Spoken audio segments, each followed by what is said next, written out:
We are going to start off with Dr. DeCarlo, and his challenge and question goes to Dr. Ali. We start your question now. Jesse? Shabir, by what means do you use to measure the truth of your absolute worldviews over those of Christians, Hindus, Sikhs, Jews, atheists, etc.? If your account of reality is closer to the truth than either Dr. Costa's or mine and everyone else in the world who are not Muslim, where is your reality measuring stick which would convince all of us here tonight that what you are saying is absolutely true?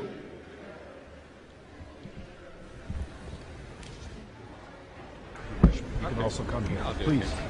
Yeah. Thank you for that question, Dr. DeCarlo. I wouldn't answer from the point of view of absolute truth, but I would answer from the point of view of my own relative experience.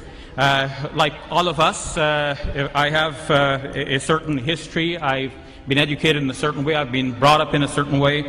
I've had certain experiences in life that have led me to where I am now and what I believe now. But having said that, it seems to me from my brief survey of the world's religions that if there is a religion to pick, then to me the religion is Islam. Going outside of the religious sphere and to think about atheism and other non-beliefs that are out there, or non-theistic beliefs that are out there, again I believe that Islam makes sense. Some of the problems Dr. DeCarlo mentioned here today with regards to belief in God, knowledge of God and His omnipotence, His benevolence and so on, I do not see these to be problems in the Islamic conception of faith in God. The Quran in Islam I believe to be one of the most motivating factors for me. When I study the Quran, I become entirely impressed that this is a revelation from the Almighty God.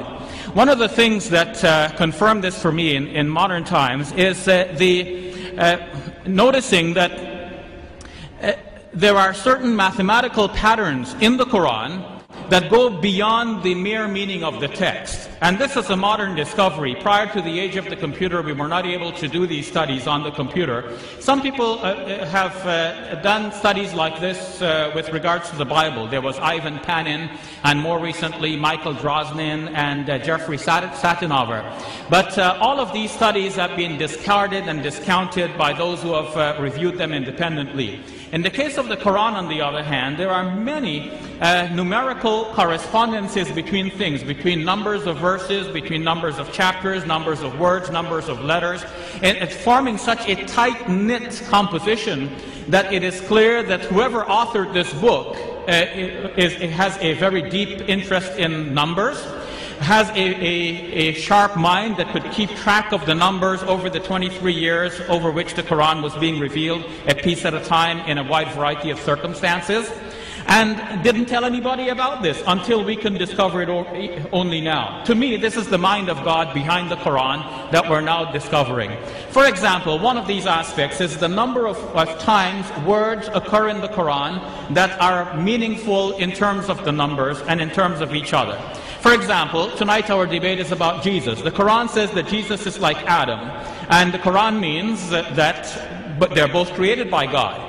But there is another way in which Jesus is like Adam in the Quran. Each name, Jesus and Adam, occurs in the Quran 25 times. And if only once do they occur in the same verse, and another time in the same chapter. To think of the other 23 occurrences scattered in a variety of chapters in the Quran. Some chapters mention Adam but do not mention Jesus. Some mention Jesus but not Adam. And to keep count of the Prophet now reciting a piece at a time over 23 years in a variety of circumstances, how does he remember how many times he said Adam and how many times he said Jesus? More than this, the Quran mentions man, Rajul, 24 times, and Imra'a, woman, also 24 times.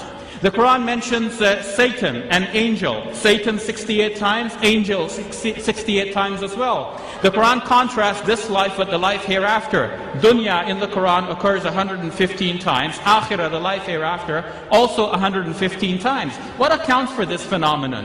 What are the chances that you pick up a book, any book, and you ask yourself, how many times does this book mention the word day? Now, any book will tell you that there are 365 and a quarter days in a year. Now, and every child almost knows that. But what are the chances that the book mentions the word day exactly 365 times? The chance is very remote. The Quran does precisely that. If one were to count the word yawm in Arabic without any suffixes in the Quran, it occurs exactly 365 times. This is one part of a larger phenomenon in which we see that the Quran measures things. Things are measured in the Quran, and the Quran actually draws attention to this. The last verse of the 72nd chapter says that God has measured everything numerically.